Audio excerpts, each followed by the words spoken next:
My name is Phil Endersbee, and I was president of Melbourne Rotary in 2010-11. I'd like to introduce you to another Melbourne Rotary president, Sir Angus Mitchell. This oration is in honour of Sir Angus Mitchell. He was an early member of the club, joining in 1927, 6 years after the club started. His role in Rotary was extensive, culminating in his becoming Rotary International President in 1948-49.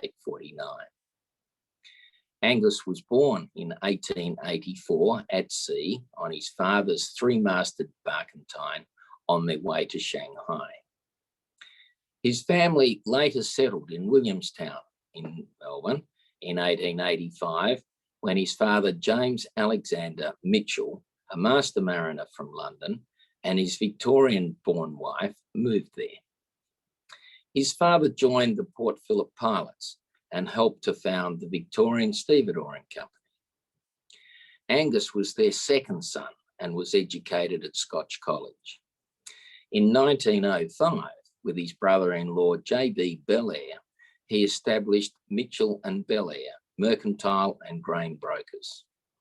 The firm became one of the largest of its kind in Australia. His career was filled with philanthropy, including the establishment of the Lord Somers Camp. Career. Sir Angus married Teenie Robertson Mackenzie in 1910 at the Menzies Hotel. He retired from his firm in 1936 to focus on directorships, including the Australian Cement Limited and Noski Industries Limited. Mitchell was a public-spirited man with a strong Presbyterian background and gave much of his time to community work. During the Depression, he had initiated the Port Melbourne Settlement for Unemployed Youth, later the Young Men's Christian Association Port Melbourne Youth Centre, of which he was chairman. In 1931, he joined the State Executive and Finance Committees of the Boy Scouts Association, and he was their treasurer for the period of 1940 to 1961.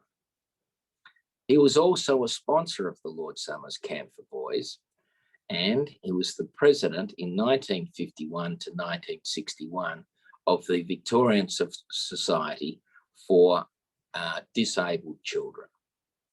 Rotary Involvement. Mitchell contributed to international understanding through his membership of Rotary. Having joined the Rotary Club of Melbourne in 1927, he was its president in 1931-32. He then became governor in 1934-35 of Rotary District 65, which covered the whole of Australia except for Queensland and New South Wales north of the Riverina.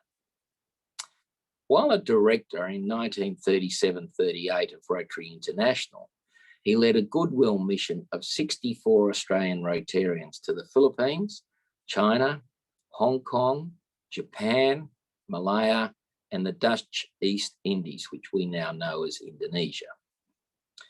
3 days before the outbreak of World War II, Mitchell wrote to his friend Paul Harris, founder of Rotary, that friendliness, understanding and goodwill were the only lines upon which nations could settle their differences.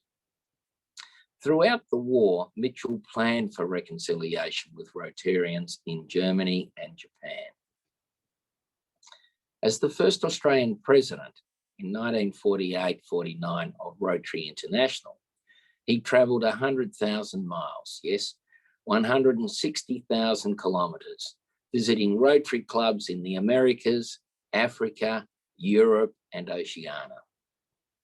His warmth, simplicity, and sincerity made a deep impression on all who met him.